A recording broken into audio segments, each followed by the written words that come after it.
एक बड़ी सुंदर और बात कही है कि जो लोग दिन में कभी सोते नहीं हैं उनके जीवन में भी विपत्ति उनका कभी कुछ बिगाड़ नहीं सकती।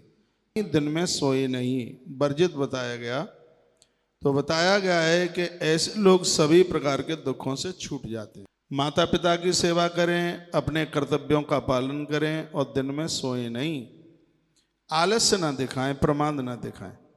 आलसी व्यक्ति तो जिंदे जीवी मरे मुर्दे की तरह है, बिल्कुल।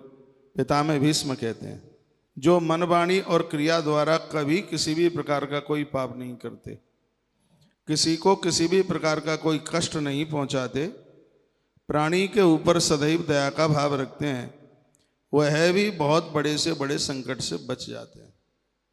मैं संपूर्ण जनों को यह कहना चाहूँगा कि हर जीव को अपना जीने का अधिकार है। हिंसा से बचिए, हिंसा मत कीजिए। पितामह भीष्म कहते हैं युधिष्ठिर जो जीव की हिंसा नहीं करता, संपूर्ण जीव के ऊपर जो दया का भाव रखता है, ऐसे व्यक्ति संकट से पार हो जाते हैं। वह संकट उनको रोक नहीं सकता। वह लोग भी विपत्ति से दुखों से बच जाते हैं जो गृहस्थ प्रतिदिन अग्निहोत्र नित्य हवन करते हैं, यज्ञ करते हैं, नित्य यज्ञ करते हैं। जो लोग जिनके घर में हवन होता है, यजन होता है, गौ माता को चंदिया दी जाती है, जिनके यहाँ अतिथि लोग चल करके आते हैं, पितामह भीष्म कहते हैं ऐसे लोग दुखों के सागर को पार कर जाते हैं। दुख उनका कभी कुछ बिगाड़ नहीं सकते।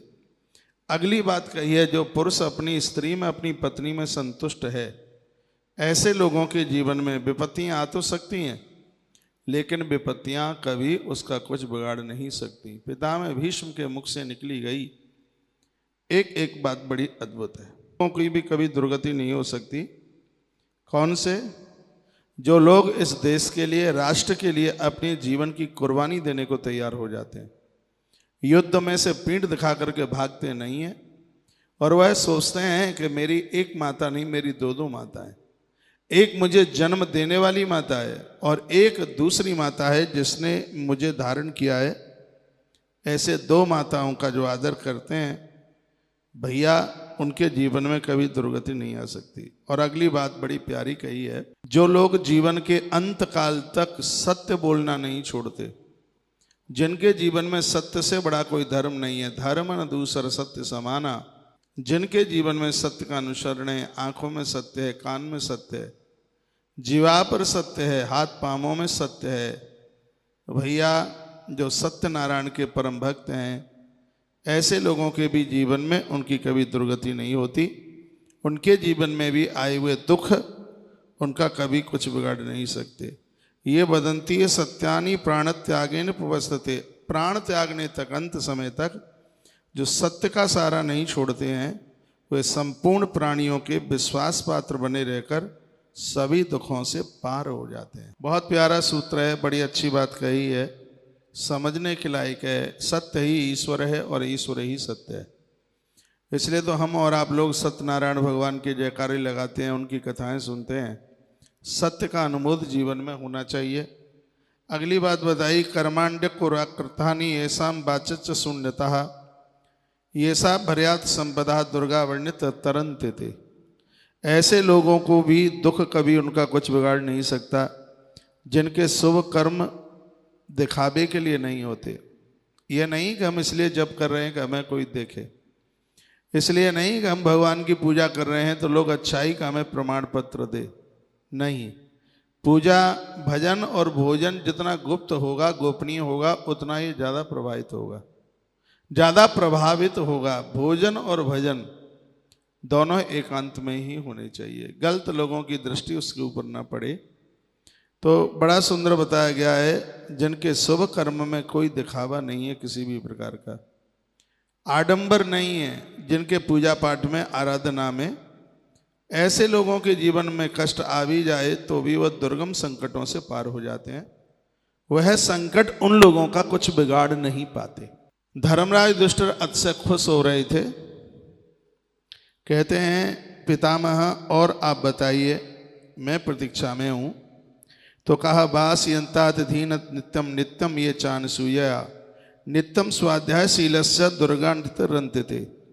जो लोग नित्य अतिथियों की प्रतीक्षा करते हैं, किसी के अंदर कोई दोष नहीं देखते और नित्य ग्रंथों का स्वाध्याय करते हैं, ऐसे लोगों के जीवन में दुख आ सकते हैं, लेकिन वो संकट उनका कभी कुछ बिगाड़ नहीं सकते। आपके पास बिल्कुल समय ना हो, बिल्कुल टाइम ना हो, तो भी ग्रंथों का स्वाध्याय करते रहिए, ग्रंथ पढ़ते रहिए। फिर कहा माता पितरोषये वृत्ति, कमाल कर दिया। माता पितरोषये वृत्ति वर्तन्ते धर्म को विदा। धर्मराज युधिष्ठिर को माध्यम बनाकर पिता में भीष्म कितनी सुंदर बात कहते हैं। जो धर्मज्ञ पुरुष सदा माता पिता की सेवा में लगे रहते हैं, भैया वर्णन किया गया है, माता पिता की सेवा में जो लगे रहते हैं उनके जीवन में दुख आ भले ही जाए, लेकिन दुख उनका कभी कुछ बिगाड़ नहीं सकता। ये तपस्यन्ति कौमार ब्रह्मचारिणा, ऐसे लोग जो ब्रह्मचर्य धर्म का पालन करते हैं, ब्रह्मचारी बनकर जीवन का निर्वाह करते हैं और नित्य वेदों का अध्ययन करते हैं, व्रत उपवास करते हैं, वे व्यक्ति दुस्तर दुखों से पार हो जाते हैं। जिसने अपनी इंद्रियों का संयम किया है, वेदों का स्वाध्याय किया है, बड़ा सुंदर ग्रंथों में लिखा है, स्वाध्याय तो हजारों लोग करते हैं, लेकिन वेद की भाषा किसी किसी के समझ में आती है, और जो इन ग्रंथ पुराणों की भाषा को समझ गए हैं, वह उनके लिए दुस्तर दुख, अपार दुख उनका कुछ बिगाड़ नहीं सकते। बहुत सुंदर बात कही। फिर कहा परिश्रियान तप्यंती ये संत पुरुषवा ग्राम्यादर्यात वित्राशा दुर्गण्यातित तरंते थे। जो दूसरों की संपत्ति ईर्षा बस कभी जलते नहीं है, उनको कोई कष्ट नहीं होता और संसार के भोगों में उनकी बिल्कुल आसक्ति नहीं है। वे मनुष्य श्रेष्ठ साधु, भले ही वो ग्रस्त में हैं, फिर भी उनकी तुलना श्रेष्ठ साधुओं में है। ऐसे लोग विपत्ति से हमेशा के लिए छुटकारा प्राप्त कर लेते हैं। और एक सूत्र और आपके बीच में मैं रख रहा हूँ जो सुनकर बहुत अच्छा लगेगा।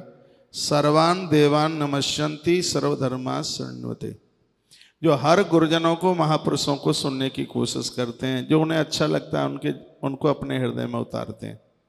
ऐसा नहीं कि आपके गुरु ही बोलेंगे तब ही आप सुनेंगे। अरे धरती के जितने संत महापुरुष हैं वह सब गुरु हैं, इनको सुनिए। जितनी बार सुनेंगे उतनी बार आपको नई बातें सुनने को